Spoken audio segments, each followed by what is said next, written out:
Now, welcome to another edition of Battle of the Heroes and Villains. I know it's been a while since the last one, and I apologize for that. But anyway, this time we'll be taking a look at the results of the poll for Plo Koon, comparing them to all the other characters we've done thus far, before I then read and respond to some comments.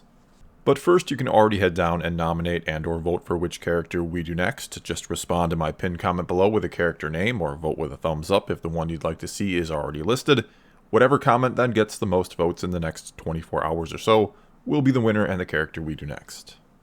Okay, and now on with the show and to the results for Plo Koon, where we'll see that 22% of voters gave him an A, just over half, or 51%, gave him a B, 21% then thought he was a C tier character, which left 3% to give him a D, and a final 3% to give him an F. And so when we do all the math here and consider A score of 5 and F a score of 1, Plo Koon ends up with an average score of 3.86, which puts him into 26th place overall, which is certainly rather respectable for a character who sees very little screen time in the movies. He doesn't have a single speaking line, in fact, and really isn't heavily featured in the Clone Wars animated series, but certainly has some good, key, and much beloved moments in that series. Alright, and before we get to the comments, I just want to quickly once again say thank you to everyone who votes, comments, and watches the videos. It is all greatly appreciated. And now, let's begin, as we always do, with the top-rated comment, which this time came to us from Vaser185, who said, "We're just clones, sir. We're meant to be expendable. Not me.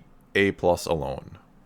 And there were, no surprise, plenty of other people who also quoted this line in the comments, a line that comes from very, very early in the Clone Wars animated series, the second episode ever, if I'm remembering right, which would be Rising Malevolence, where Plo Koon and a few of his men are sort of hiding in a debris field, waiting or hoping to be rescued, and one of the clone troopers basically says, "Why would anyone come for us? We're just clones, we're expendable," and Plo Koon responds, "Not to me." And then literally a second later, they actually get rescued by Anakin and Ahsoka, but it's still a powerful moment that again happens very early in the series. And right after, in the first episode, we hear Yoda saying or explaining to a different group of clones that he sees them all as individuals in the Force, which I thought was another really good and interesting moment, and maybe sort of begins to address one of the more curious questions in all of Star Wars, one I'm not sure a lot of people really think about too much, which is, how do the Jedi justify using these clones, these people, to fight a war for them?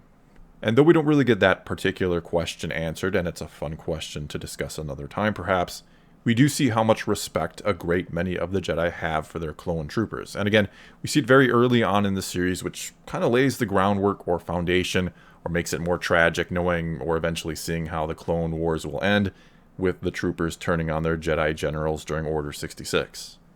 Also here seeing how most of the Jedi treat their clones, treat them as individuals, that they have respect for them and that they care about them, makes that whole Umbara arc with Pong Krell all the more jarring, in a good way, to see a Jedi essentially treat them like fodder. And I think one of the best parts about that arc, not to get off topic, is that it actually angers you to watch them treated that way, to see the clones treated as less than people. And it was at about that arc, or during that arc, when it first aired, that I think I finally realized just how much I loved this show, how great and well thought out it was overall, that Star Wars animation could actually be on par with the films, and maybe even better in some respects. But anyway, before I keep rambling about Umbara, let's get to the next comment, which comes to us from Jessica A., who said, "For a character with relatively little screen time, he's surprisingly likable and interesting. Honestly, I think he's one of the Jedi of the prequel era, besides Qui-Gon, that most embodies what they should be. From what we see him in the Clone Wars, he seemed to escape many of the main flaws the Order as a whole was suffering from. He's not nearly as aloof or prideful as Jedi like Windu, for instance, and he's far more compassionate as seen with his treatment towards his troops.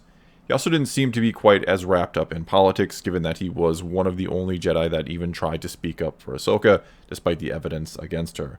Plus, he's just got a cool voice and character design, and he's memorable enough that his death is probably the saddest part of Revenge of the Sith Order 66 scene for me. While I wouldn't call him groundbreaking or anything, I'd say he's my favorite Jedi Master besides Yoda and Obi-Wan, easy B+ for me." Okay, so a lot of great points here, and I'll talk more about Plo Koon maybe being like Qui-Gon in a bit in response to the next comment. But I think Plo Koon's death during Order 66 in Revenge of the Sith now having impact is yet another great part about the Clone Wars. And I don't mean to sit here and keep praising that show, but since that is primarily, outside of the EU content at least, where we see the character used, it's going to keep coming up. Anyway, the first time I saw Order 66 back in 2005 when Episode 3 first came out, that scene certainly was good and sad and haunting and all of that, but a lot of the Jedi we see die we really don't know or care all too much about on a personal level. It's like, oh no, Plo Koon just died, how sad. And the best, or you could say worst part of that scene was actually just Yoda's reaction to feeling all the Jedi dying, or the Jedi Order essentially being destroyed. But now after Clone Wars, seeing Plo Koon shot down without a second thought by the clone troopers he cared so much about, well, that scene hits on a whole different level now. Alright, and next up here then we have this comment from Brandon Burton, who said, he, along with Qui-Gon, was one of the only Jedi who stayed true to interpreting the will of the Force and basing their actions off of it. Also, he really did care for the clones. He saw them as human beings. His quote in Clone Wars attests to that. Lastly, he was responsible for finding Ahsoka. Easy A+. Then there's also this one from Brian Boitano, who said, Plo Koon was one of the coolest but underused characters in the prequels and Clone Wars. He really loved the Jedi motto of using the Force only for knowledge and defense, only drawing his lightsaber as a last resort. A. Also then we have this one from Kate Croker, who said, from what little we saw of him in the Clone Wars, he always seemed to be sort of the ideal Jedi to me. He would connect and form strong bonds with others, but didn't let that overcome him. He seems to care for others while accepting that there is a point where he needs to let them go and grow on their own. Padawan Lost and Wookiee Hunt. He is one of my favorites. A. Okay, so I know I often say that Qui-Gon Jinn was the only true Jedi left during the prequel era, the only one who still just followed the will of the Force and didn't let the Jedi Code or Jedi Council sort of interfere with what he felt he must do or what the Force was guiding him to do. But I think that's only true from a certain point of view. I think there were certainly other Jedi, maybe many other Jedi, or even most Jedi, who still sort of shared his values or ways and knew, or for the most part knew, and acted exactly as they should as Jedi. I mean, it's hard to sort of sit down and point out which Jedi are responsible for the fall of the Jedi Order and why exactly, because when you look at each as an individual, none of them, save a few exceptions, were really all that bad or wrong, if you will. But as a collection, they had certainly lost their way. And it reminds me of that saying that a person is smart, but people are dumb. And in this case, I'd say a Jedi is wise, but the Jedi Order, during the prequels, was foolish. Meaning somehow the core values of the individuals, or the individual Jedi, were still good and sound. I don't think anyone would argue that Plo Koon, as he was, wasn't a great Jedi, or that most of the others, like Yoda, weren't also great Jedi.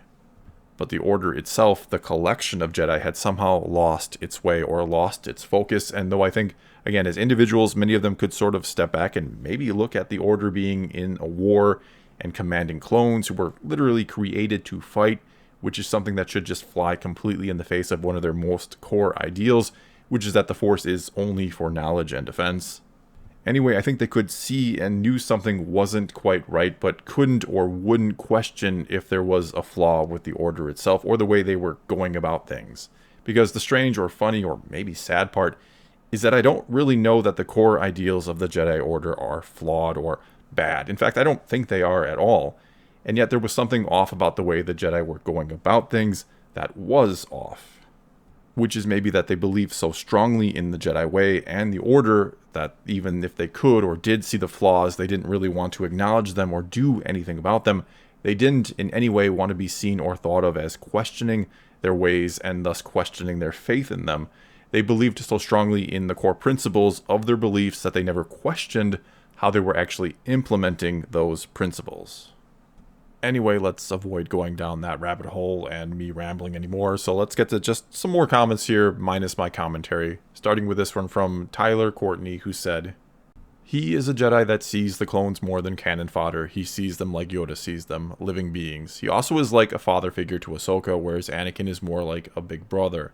He always has good advice and is always calm in the face of danger, and is the general of the wolf pack. A for me. Then there's this one from Suik V, who said, I haven't watched Clone Wars yet, so I have to judge him only by the movies, and there isn't exactly a lot there. All that I know is that he looks kind of cool, but died in not such an interesting way. Then we also have this one from Lemure Lime, who said, I haven't met anyone who hates Plo Koon after watching the Clone Wars. He's just impossible to hate. Could be a bit more fleshed out, sure, but he's great every time he's on screen. I'm biased since he's one of my favorite Jedi, so I can't justify not giving him an A.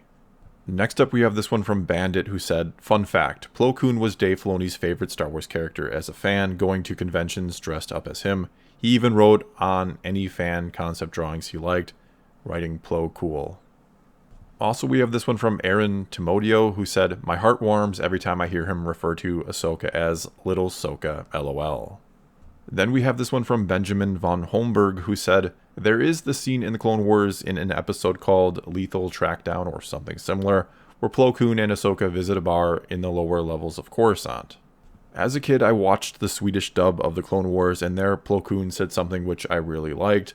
'I'm never too busy for citizens of the Republic,' in response to the bartender asking if Jedi weren't too busy with their war to come down to the lower levels. This to me is what a Jedi should have been all about. Not the war, but the citizens." The sad thing is that while I'm sure Plo Koon believes what he says, he's only down there because of the war. I also read someone else's comment about how he admitted the mistakes of the Jedi to Ahsoka after her trial, which I really like. To me, he's an A- with the potential to be a clear A if we get a bit more from him. We also then have this one from Bouncy Ball Studios, who said, "If we're going by the prequels, he was simply a background character. However, if we're going by the Clone Wars, he was presented as a wise master and a caring leader. I like the idea that he had his own little relationship with Ahsoka that stems from him taking her in with the Jedi. At times, he can obviously be a little arrogant when it comes to the Council's affairs, but he was anything but a stilted monk with no feelings or emotions.